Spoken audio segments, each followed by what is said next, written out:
જય શ્રી રામ, જય હનુમાન, હર હર મહાદેવ. મિત્રો, ભગવાન રામના દર્શન કરીને આખો દેશ ખુશીઓ મનાવી રહ્યો છે. પરંતુ કાળા પથ્થરથી ભગવાન રામની મૂર્તિ કેમ બનાવવામાં આવી, શું તમે જાણો છો? મૂર્તિમાં પ્રભુ શ્રીરામ હસતા જોવા મળી રહ્યા છે. પગથી માંડીને શીશ સુધી મૂર્તિ કાળા રંગની દેખાઈ રહી છે. તમે પણ વિચારી રહ્યા હશો કે મૂર્તિ બનાવનાર અનુરૂપ યોગી રાજ્ય મૂર્તિ કાળા પથ્થરથી કેમ બનાવી હશે, શું હશે આનું રહસ્ય? વાત ખાલી કાળા રંગની નથી, પરંતુ 51 ફૂટ ઊંચી બનેલી મૂર્તિની પણ છે. આ વાત 90% લોકો નથી જાણતા, કેમ કે મૂર્તિ 51 ફૂટની કેમ બનાવવામાં આવી છે. રામલલાની મૂર્તિ કર્ણાટકના મૂર્તિકાર અરુણ યોગી રાજ્ય બનાવી છે. બહુ જ મોટી વાત તો એ છે કે આ મૂર્તિ ખાલી એક જ પથ્થરમાંથી બનાવવામાં આવી છે. આ પથ્થરની અંદર બીજા કોઈ પણ જાતના પથ્થરોનો સમાવેશ નથી કર્યો. આ મૂર્તિનું વજન આશરે 200 કિલો જેટલું છે. આ મૂર્તિની અંદર ભગવાન રામને 5 વર્ષના બાળ રૂપમાં બતાવવામાં આવ્યા છે. રામલલ્લાની આ સુંદર મૂર્તિમાં ભગવાન વિષ્ણુના 10 અવતાર જોવા મળે છે. આ 10 અવતાર આ રીતે છે: મત્સ્ય, કર્મવરા, નરસિંહ, વામન, પરશુરામ, રામકૃષ્ણ, બુદ્ધ, કલ્કી. પરંતુ મૂર્તિને તમે જ્યારે ધ્યાનથી જોશો ત્યારે તમને ભગવાન વિષ્ણુના આ 10 અવતાર જોવા મળશે. આવું એટલા માટે છે કે ભગવાન રામ પણ વિષ્ણુનો અવતાર છે. રામલલ્લાની મૂર્તિની એક બાજુ હનુમાન અને બીજી બાજુ ગરુડ નજર આવી રહ્યા છે, જે મૂર્તિની શોભા વધારી રહ્યા છે. રામલલાની મૂર્તિની બાજુમાં સૂર્ય ભગવાન, શંખ, સ્વસ્તિક, ચક્ર અને ગદા નજર આવી રહ્યા છે. પરંતુ રામલલાની મૂર્તિ કાળા પથ્થરમાંથી કેમ બનાવવામાં આવી, શું છે એનું કારણ? આવો જાણીએ. જે કાળા પથ્થરમાંથી રામલલાની મૂર્તિ બનાવવામાં આવી છે, તે પથ્થર કોઈ મામૂલી પથ્થર નથી, પરંતુ શાલિગ્રામ પથ્થર છે. આ પથ્થર ભગવાન રામની સાસરી નેપાળની ગડક નદીની અંદર જોવા મળે છે. શાલિગ્રામ પથ્થરને ખૂબ જ શુભ માનવામાં આવે છે. હિન્દુ ધર્મમાં બધા જ લોકો ઘરમાં આ પથ્થરની પૂજા પણ કરે છે.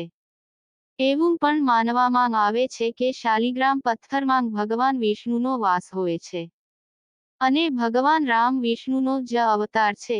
એટલા માટે શાલિગ્રામ પથ્થરમાંથી રામલલાની મૂર્તિ બનાવવામાં આવી છે. જે શાલિગ્રામ પથ્થરથી રામલલાની મૂર્તિ બનાવવામાં આવી છે, તે પથ્થર જલરોધી છે. તે પથ્થરમાં પાણીની કોઈ પણ અસર થતી નથી, પરંતુ એની ચમક પાણીથી વધારે ને વધારે વધતી રહે છે. અને જ્યારે રામલલાના મંદિરની અંદર ચંદન લગાવવામાં આવશે તો પણ રામલલાની ચમકતી મૂર્તિને કોઈ પણ અસર નહીં થાય. રામલલ્લાની 51 ફૂટ ઊંચી મૂર્તિ દક્ષિણ ભારતની શૈલીઓ દર્શાવી છે. મૂર્તિની લંબાઈ 51 ફૂટ ઊંચી છે. તે વાત ખાસ ધ્યાન રાખીને બનાવવામાં આવી છે કે 5 વર્ષના હતા તો કેવા દેખાતા હતા, તે માટે બનાવવામાં આવી છે.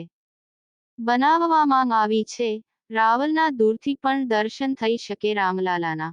આ મંદિરની અંદર જ્યારે આ મૂર્તિ લાવવામાં આવી ત્યારે રામલલાની મૂર્તિની આંખો ઉપર પટ્ટી બાંધેલી હતી, જે પટ્ટી 22 તારીખના પ્રાણ પ્રતિષ્ઠા પછી ખોલવામાં આવી હતી. પરંતુ સોશિયલ મીડિયાની અંદર અચાનક જ રામલલાની મૂર્તિ પ્રગટ થઈ ગઈ. રામલલાએ પ્રાણ પ્રતિષ્ઠા પહેલા બધાય ભક્તોને દર્શન આપ્યા હતા, અને આવું થયું હતું કેવી રીતે, આવો જાણીએ. જે જગ્યાએ મૂર્તિ બનાવવામાં આવતી હતી તે જગ્યાએથી મૂર્તિનો ફોટો વાયરલ થઈ ગયો અને બધા જ ભક્તોની આસાનીથી ભગવાન રામના દર્શન કર્યા. અમુક લોકોનું એવું પણ કહેવામાં આવે છે કે જે મૂર્તિ પ્રગટ થઈ હતી તે મંદિરમાં કેમ મૂકવામાં આવતી નથી અને નવી મૂર્તિ બનાવવાની શું જરૂર હતી?